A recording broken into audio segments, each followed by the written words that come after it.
नमस्कार. आज आपण मोहरी या मसाल्याच्या पदार्थाविषयी माहिती बघणार आहोत. मोहरी आणि त्याचे शरीराला होणारे फायदे.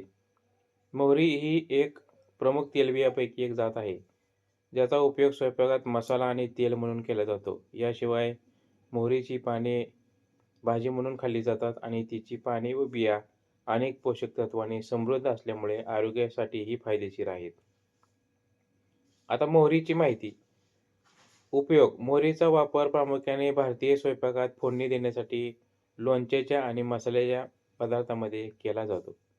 प्रकार: मोहरीचे विविध प्रकार आहेत, जसे की पांढरी मोहरी, पिवळी मोहरी, काळी मोहरी आणि भाजीसाठी वापरली जाणारी मोहरी.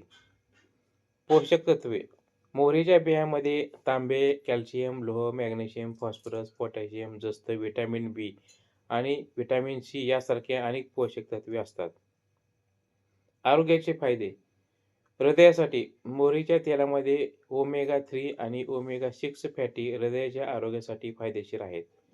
केसासाठी मोहरीच्या तेलाने डोक्याला मालिश केल्यास केसाची वाढ होण्यास मदत होते. शेती: मोहरी हे रब्बी हंगामातील एक महत्त्वाचे पीक आहे. हे पंजाब, हरियाणा, राजस्थान आणि उत्तर प्रदेश यासारख्या राज्यांमध्ये मोठ्या प्रमाणावर घेतले जाते. महाराष्ट्रातही मोहरीचे उत्पादन घेतले जाते आणि ते गहू व हरभरा यासारख्या पिकासोबत आंतरपीक म्हणून घेतले जाते. तर ही माहिती कशी वाटली? लाईक करा, शेअर करा, सबस्क्राईब करा. धन्यवाद.